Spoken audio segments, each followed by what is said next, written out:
A deadly shooting rattles a Clayton County family to the core. A mother says her son watched his brother take his final breath as the 12-year-old charged with his murder sits in jail. Hello, and thank you so much for joining us this afternoon. I'm Tom Haynes, in for Christine Spiro. Loved ones say the shooting leaves a gaping hole in their hearts just 2 weeks before Christmas. Fox 5's Underlake Proctor has details. This mother's heart is broken. She says her parents insisted that her young sons move here to Georgia and away from the crime in Chicago. But in the end, crime found them here. And even worse, her 12-year-old son had to watch helplessly as her 11-year-old son was killed.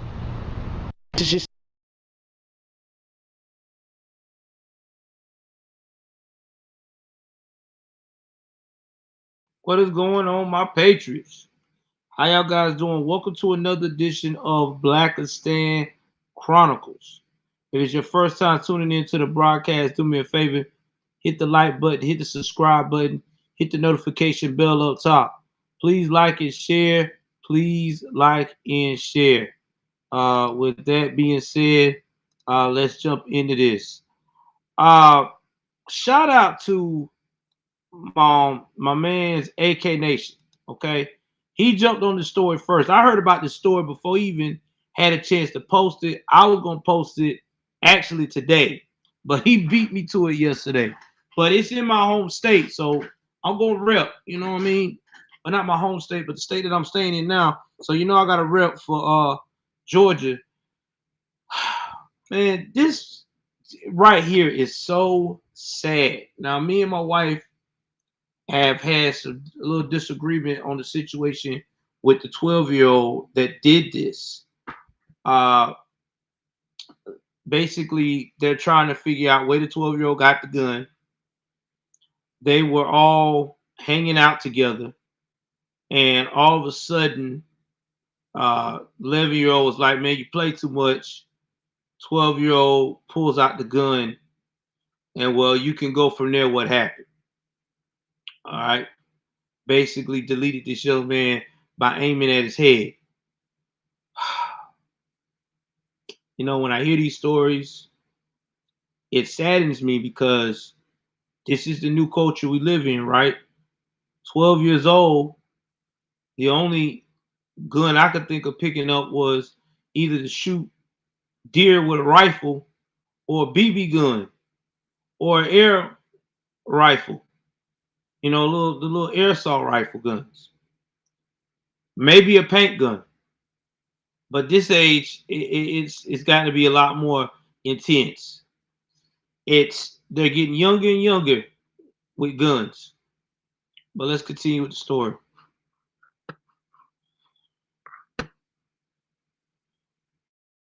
It's just too much for me. My baby was 11. And your 12-year-old son watched it. He witnessed it. He witnessed it. He had to witness. And he just keeps saying they left brother laying there, y'all. Like, this is crazy.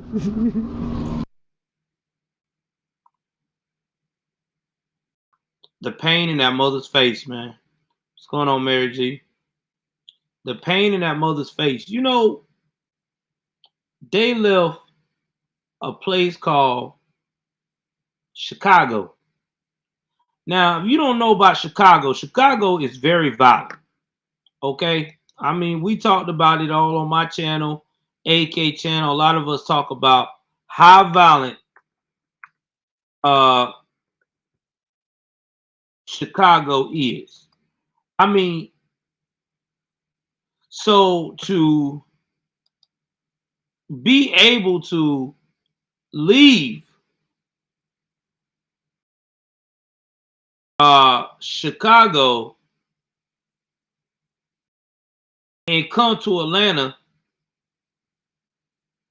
it was still a risk. You know that every hour and 54 minutes in Chicago, a person is shot. You know, a person is murdered, pronounced dead every 10 hours or 13 minutes. So this is where they're coming from. This is where they're coming from. They're coming from that type of place where people get murdered on the regular. This year, they coming from a place where there are already 764. I repeat, 764 people murdered already in Chicago, and we're not at the end of the year. This is where they're coming from. And you get to Little Atlanta, you know, half of the rate of crime of what's going on over there. And then you got to wake up or get told your child is killed right there down the street from where you at. Man, that's a lot, man. It's a lot for a young mother to take. Mom Kendall Munson says her worst fear came true. Her 11-year-old son Elyjah was shot and killed Thursday evening as he argued with a friend here on Westbury Road in Riverdale. Clayton County Police have charged the 12-year-old with murder as a juvenile. It's a decision even Elyjah's mom is uncomfortable with. I honestly do not know how to feel. That baby 12, my baby is 11. These are kids. Okay. Now this way me and my wife had got this disagreement on, because at 12 my wife was like, well, they kids, you know, he's a kid, he shouldn't be tried as an adult. But if you look at the world today, we got 11 and 12-year-olds doing carjackings in Chicago, Minneapolis, Atlanta, DC. Remember what happened with the young girl in DC? She was dirt young too. I think that girl was either 13 or 14. They were all juveniles. So this whole thing about this too young stuff, we got to get away from that now. Because this is a whole different mindset. These kids now are becoming terrorists at an early age. Now, what do you think caused this situation? You know what it is. We ain't even got to explain it. I guarantee you, every party involved, you don't see no father in front of the news clip. No, you never do. You don't never see no fathers around. And when you do see fathers around, it's the same thing every time. Well, you know, or if you don't see no fathers around, you hear these liberals that say, well, these, you don't understand, these mothers are these especially these black mothers that go through things. No, you don't understand. You don't understand.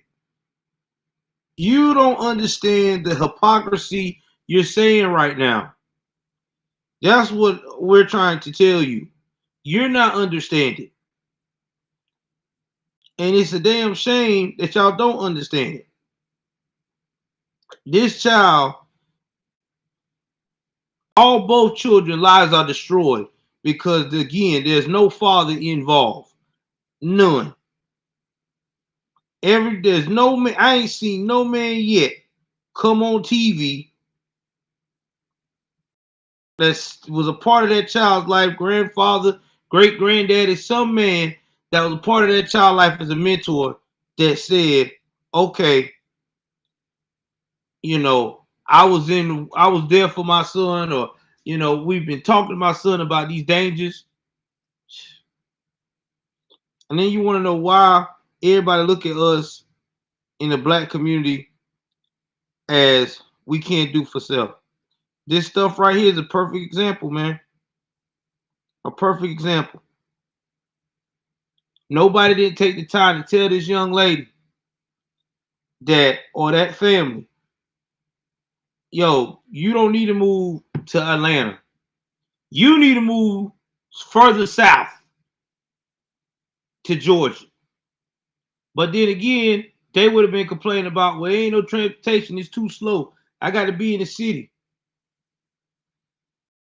I guarantee you they would have moved to South Georgia. That little boy would have still been alive. They would have moved somewhere like Brunswick, Georgia, Valdosta, Georgia. Sticking of little southern bigger towns. Hell, Savannah. Even though Savannah's a little violent, Not as violent as Atlanta, but it is a little violent. He still would have had a shot. At 11 and 12 years old, this sickens me, man. I don't know how people can be comfortable thinking that this is the best. I don't know, man. I know. Let me continue. Let's continue with this mess, man.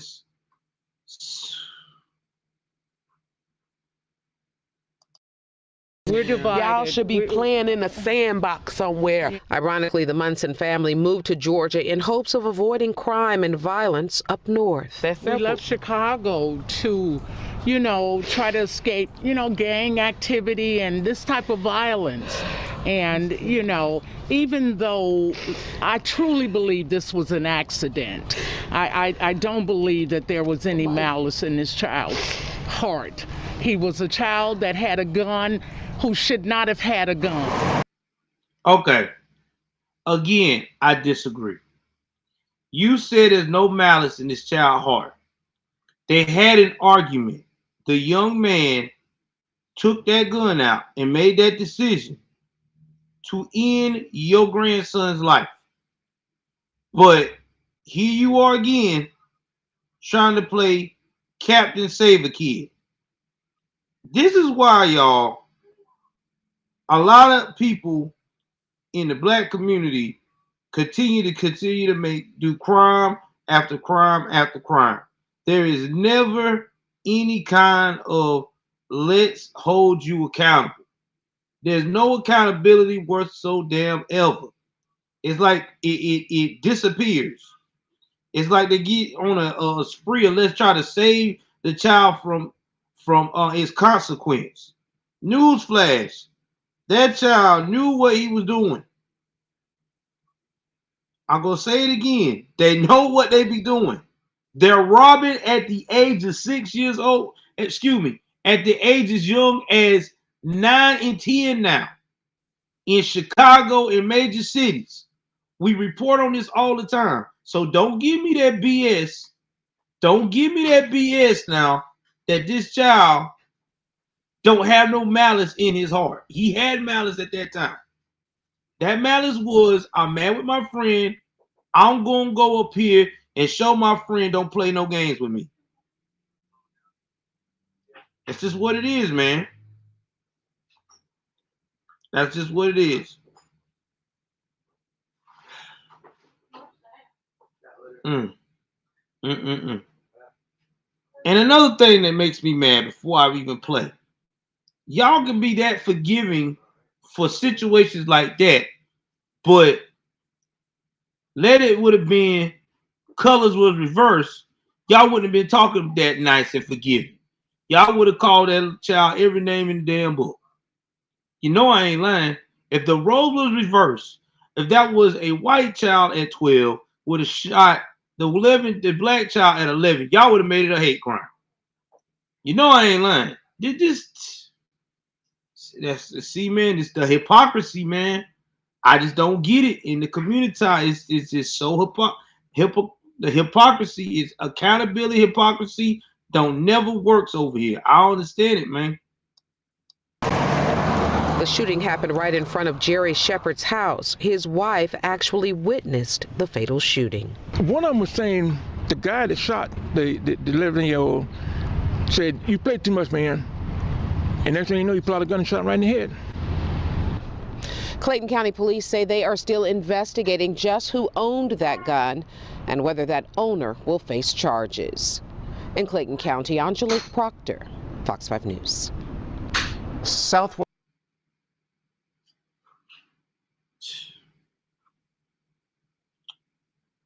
Let me go up here, switch up.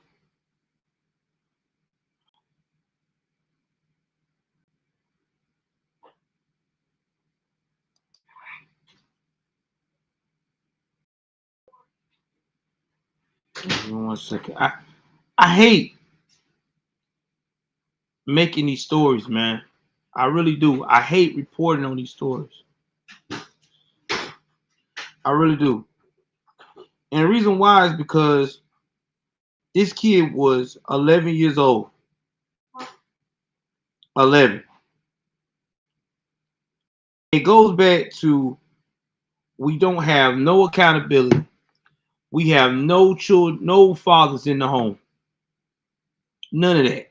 But what we do have is a whole bunch of people that want to make excuses for the children. Make a whole bunch of excuses for the criminals or criminals in training. Do y'all understand something? The more we make excuses for these type of behaviors, the worse it's getting to be around here. I mean, I'm just being real. This young man is no more.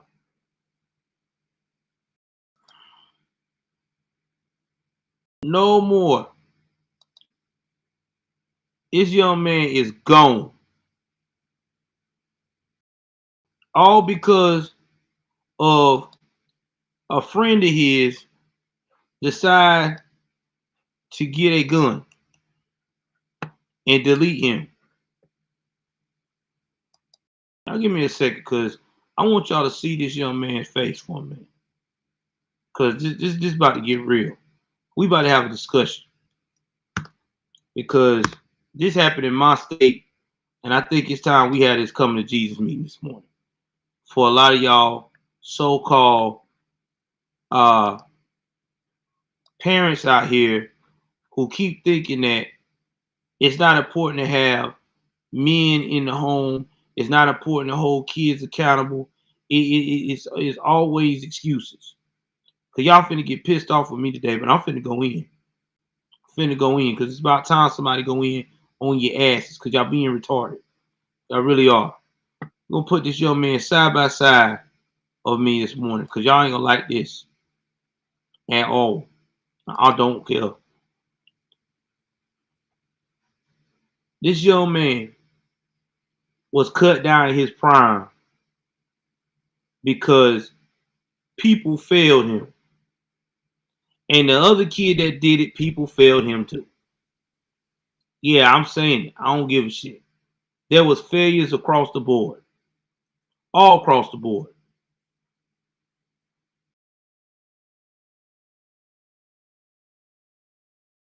Number one, you say y'all escaping violence from Chicago, but you go to Clayton County, Georgia, which is recently has been the hotbed of all the damn crime in Atlanta. We just reported about a police officer who got shot along with 2 other women dead because of a deranged suspect, and he killed himself.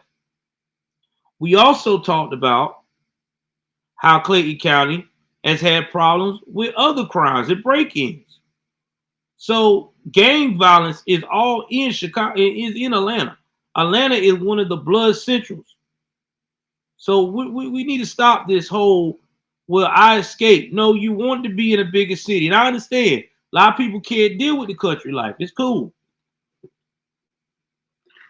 I used to have that same mentality. I got to be around the city. Got to be around the cars, the buses, the train, you know.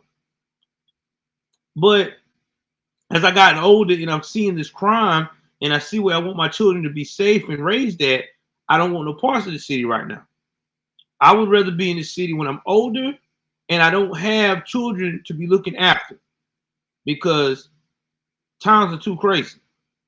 And it'll be enough anxiety for me to watch myself instead of also trying to watch my kids.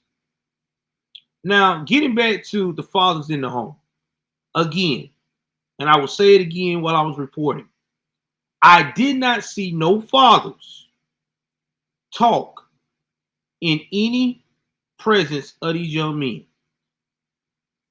Every time we have crime in America of young kids and the roles are reversed and they're white, or, you know what I'm saying, maybe Hispanic sometimes, or a lot of times Asian. We see fathers. We see the fathers right there grieving on both sides. Then we're like, okay, this is one of them 3% chances. But when you take the fathers out the home, your 3%er turns into a whopping 65% failure rate. I'm gonna say it again, a 65% failure rate. And that's just me being nice about the shit. Because these young men don't have no male guidance. So they got to get it from somewhere. Their male guidance or role model could be the kid that's a couple of years older than them, or the kid that's the same age as they are, or 1 year older, because they don't know themselves who to look up to, who to cling to in a male figure. They just got to go by what they're seeing. And half the time, the guys they clinging to, they don't even know how to be a male figure, because they ain't never had no man in their life. So you got a whole bunch of blind leading the blind. Now, that 12-year-old having that gun, we already know what goes down at ATL. If you don't know, I'm finna tell you. My Glacier family, when you in the stand and you at 12 years old, or you around the stand, 9 out of 10, you get a gun from anybody. It could be from an OG, could give you a gun to protect yourself. It could be from one of your cousins. You know what I'm saying? It could be from one of your big brothers. He probably had a gun somewhere under the bed. You saw it. You saw him put it up and hide it. And you was like, all right, I'm going to get that today. I don't got the juice now. So the guns are always easy access when you in the stand. That ain't nothing. That's why you see 9 and 10-year-olds in Chicago packing, because they all got access to guns. In fact, if you look at some of World Star videos, past videos, you got gangbangers. That's right, dads, supposed to be dads. I call them DNA drop-offs. Reason why I call them DNA donators, because they only donate their seed just to somewhat watch it grow, and then they bounce out. They teaching their children to thug the gang signs. Hey, you know, all that shit. Teaching their children to be emotional like a woman when it comes to conflict, instead of thinking about it like a man and make moves accordingly and having discipline. And what happens is that kid grows up and commits the same cycle. So yes, kids are smarter than what they were when we were younger. I understand y'all in my generation saying 12 is too young for them to be tried as adults. Stuff. I don't give a shit. Those days are over. Those children that you're talking about are gone. They went bye-bye a long time ago. We in a whole new different realm. Children now that's growing up are smart and very intelligent. They are influenced easily. So the best thing you need to do is to be prepared to give that child a taste of adult reality when they make these type of mistakes here that are life-changing. And that's what needs to happen here. He needs to be tried as an adult. Sorry. Now, do he need to be life in prison? No, I don't think life. But I think a solid 20 and 25 years will start teaching some of these young kids at 12, 11 and 12 years old. Oh, God. Oh, God. 20 years? I can't do this. I can't do that. I can't play with this. I can't play with that. I got to be told when to go, when not to go. I got to go from a juvenile facility and then transfer over to an adult facility to finish out my time. Believe me, that will change a whole lot of young people's mindset. But nobody ain't gonna do that because America's too soft right now. America's too fucking soft. Yeah, I said it. It's soft. Very soft. Very, very soft. But I just want y'all to just pay attention and see this picture. Of all you, and here's what's even worse. You know what's worse about all this? You won't hear Jesse Jackson and them once again not say a damn thing about that young man. You won't hear Keisha Bottoms cry about, we need to make a difference. Let me visit the family. you won't hear what's that Enoch guy? Yeah, that's the representative for Atlanta, the minister. You won't hear him go and say, let's wear our Elyjah Munson's name on our shirt today. You won't hear AOC go up here and push for a law that would be called Elyjah Munson law to look after him and protect him. Stacey Abrams will not have this kid nowhere near a speech of hers. Nowhere near. But remember now, they love black children. They love black people and love the fact that trying to make sure they advance, they full of shit they don't. We as black people got to look out for ourselves. That's why I'm doing these streams to show Blackistan and everybody else in other cultures. You got to start standing out for you. You got to look out for yourself because these people don't care. They don't care. You right, Jake. Ain't gonna get no golden casket. He ain't gonna get no statue. He ain't get no park named after him. He's not gonna get a college a college course named after Elyjah Munson. His mama is not gonna be invited to the Grammy Awards and hold handheld while rappers is rapping and this, that, the third. He don't get that. His family won't get none of that shit. How much you want to bet that ain't nobody from BLM did a GoFundMe for this child right here? I bet you nobody from BLM has done a GoFundMe for this young man. They went and said, let's have a big community drive and help Elyjah Munson family.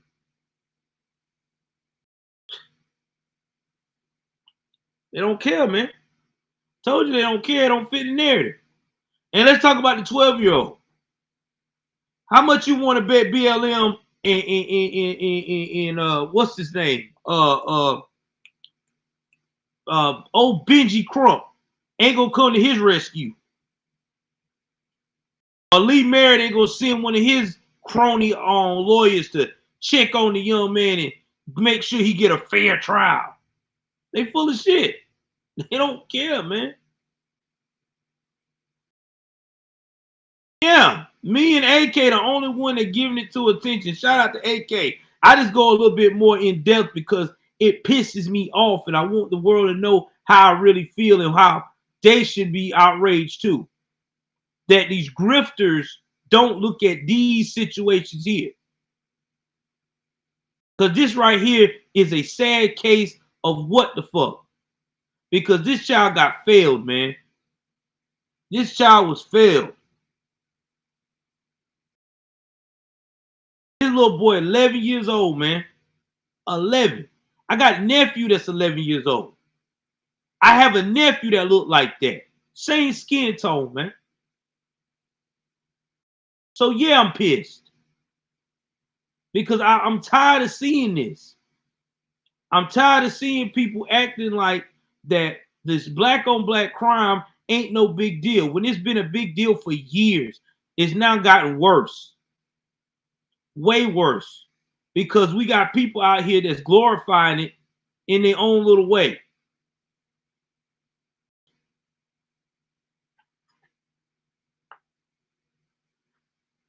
Make me so mad, man. But like I said, we want to protect our little black boys and little black girls. That's what they love to say, these wokians. But they don't never do it. I don't never see no proof yet. Until I start seeing these civil rights activists, these big time. I'm not talking about the local ones. Because see, the local ones in the hood, I know they doing their job. They can only do so much because they don't get funded. I'm talking about these big activists. I'm talking about the LeBron James. I'm talking about the freaking Patrice Cullors, the Jesse Jacksons, the Al Sharptons, the Hawk Newsoms. Yeah, I want to see you guys. National center stage. Every time we have this right here goes down, you go and you're out your way and you travel to that town and demand justice. Do a peaceful demonstration. Walk around your local what they call that city council gathering and say, hey, this is a problem. This is a problem. But y'all won't do that. That ain't enough. That don't get you enough news coverage. That's not gonna get you to where you can be on Fox News and people just go up here and crack on your ass, and then you go and walk away from the interview with your all butt hurt because people calling you out for the grift. Yeah, I said it, Hawk Newsom. You know what I'm talking about. You done got your behind spanked twice in these news outlets because you full of it. Because all of y'all is. Because if y'all was really about that life, we as the YouTubers would not be reporting on this all the time. Because you will be handling the situations. Because you will be bringing awareness to the shit. Anyway, man, I could go on for days, but I'm not because you know I gotta keep it short because I gotta go to work. But guys, get in the comment section, please, and tell me what y'all think about this situation here. Do you think the 12-year-old should be held accountable as an adult for what he did, or do you think he should get the normal treatment like all of them do these days? Keep him in jail, have his little release him on the recognizance of his parents when he has his hearing. Yeah, I did. I'm looking at it right now, bro. And turn around. Real talk. Turn around and let him be out by the time he's 21.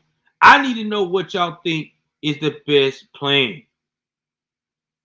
Please like, share, subscribe, man. And I'm out.